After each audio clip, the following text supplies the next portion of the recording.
वैजनाथ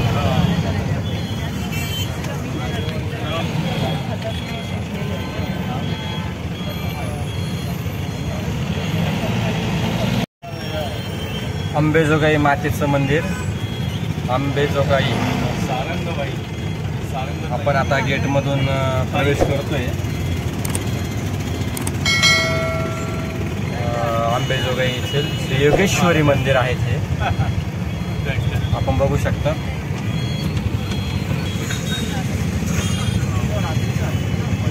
योगेश्वरी माता मंदिर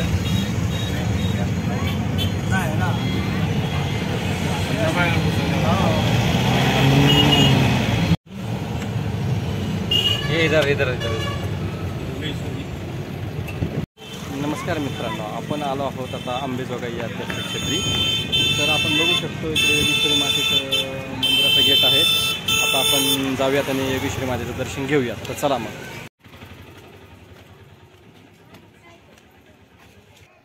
मित्रांनो, पूर्वीच्या काळी अंबेजोगाई व इतर आजूबाजूच्या परिसरामध्ये दंतसूर नावाच्या राक्षसाने खूप दुडगुस घातला होता, नाही का। त्याच काळामध्ये पार्वतीला सर्व ऋषी मुनींनी त्यामुळे विनंती केली की कुमारिका अवतार घे आणि दंतसूर नावाच्या राक्षसाचा वध कर। आणि कुमारिका अवतार यासाठी की दंतसूर राक्षसास वर होता का त्याचा वध फक्त एका कुमारिकेच्या हाताने होईल। त्यामुळे पार्वतीस कुमारिकाचा अवतार घेण्याची विनंती सर्व ऋषी मुनींनी केली। त्याप्रमाणे मग पार्वतीने काय केलं, मार्गशीर्ष शुद्ध पौर्णिमेला कुमारिकेचा अवतार घेतला व दंतसूर नावाच्या राक्षसाशी युद्ध करून त्याचा वध केला। आणि मग पुढे काय झालं, पुढे आपला आता अवतार कार्य पूर्ण झाल्यानंतर इथे थांबायचं का काय करायचं हा प्रश्न निर्माण झाला देवीला। मग सर्व ऋषीमुनींनी देवीस विनंती केली की आपण काय करा का इथेच वास्तव्य करावा आणि शंकराबरोबर विवाह करा।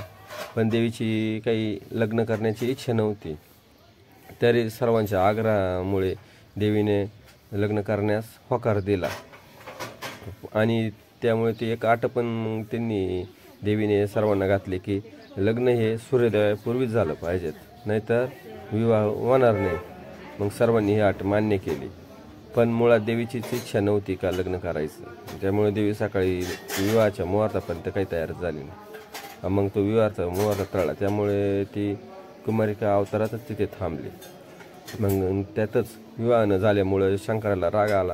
मग त्याने ते विवाहस्थळी एक शाप दिला की येथील सर्व जे वराड मंडळी आहेत सर्व परिसर इथं सगळं दगडाचं होऊन जाईल।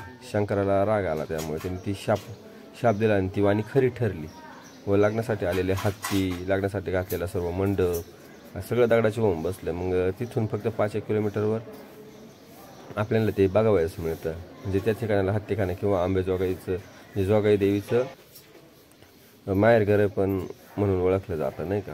आणि अजून दुसरी आख्यायिका अशी आहे का कोकणामधील लोकांची ही कुलस्वामिनी म्हणून ओळखली जाते। तिची पण ख्याती अशी आहेत की श्री परशुराम कोकण प्रांतामध्ये समुद्रकिनाऱ्याजवळ वास्तव्य करीत होते। म्हणजे परशुराम कोकणात वास्तव्य करत होते, तर एके दिवशी त्यांना 14 तरुणांचे प्रेत समुद्राच्या लाटांबरोबर वाहताना दिसले। मग परशुराम काय करतात, त्यांना ते बाहेर काढतात व ते आपल्या मंत्रोच्चाराने त्यांना जिवंत करतात।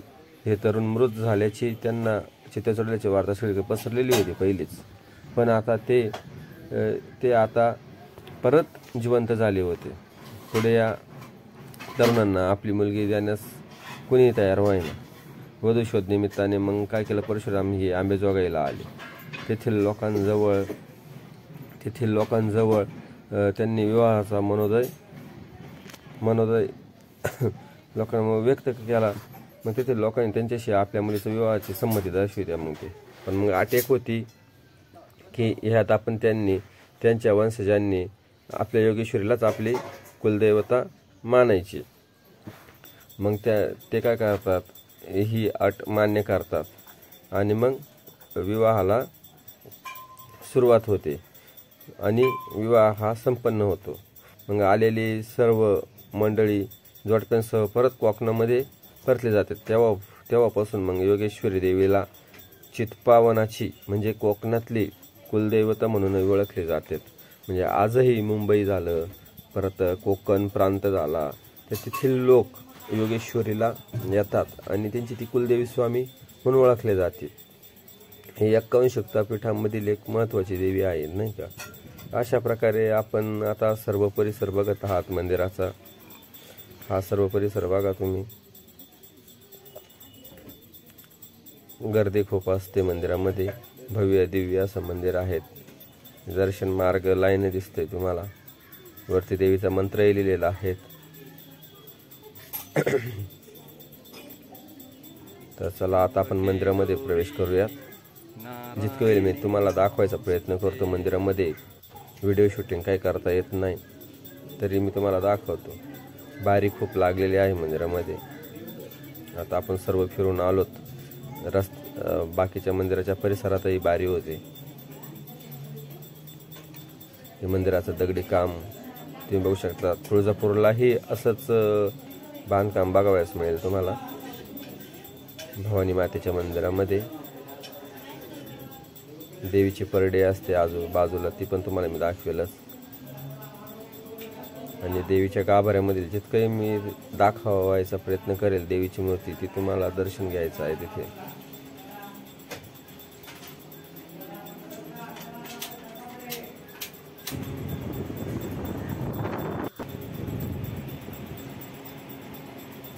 या प्रकारचं नक्षीकाम आहे तिथे केलेलं आहे. हे पुरातन मंदिर आहेत खूप अनादी कालापासून. म्हणजे स्वयंभू मंदिर आहे. हे बघा आपण गाभाऱ्यात आलोय. आईचं दर्शन आपल्याला झालेलं आहे. अशा प्रकारची मूर्ती आहेत.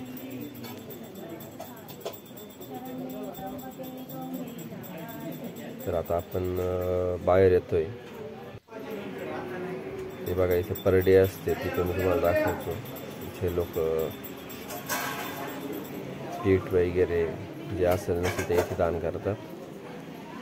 तर चला मग आजचा ब्लॉग कसा वाटला. माझ्या चॅनलला लाईक करा, सबस्क्राईब करा आणि इतर नाथांवरील आणि देवांवरील व्हिडिओ बघण्यासाठी माझ्या चॅनलला सबस्क्राईब करायला विसरू नका. आदेश अलख निरंजन.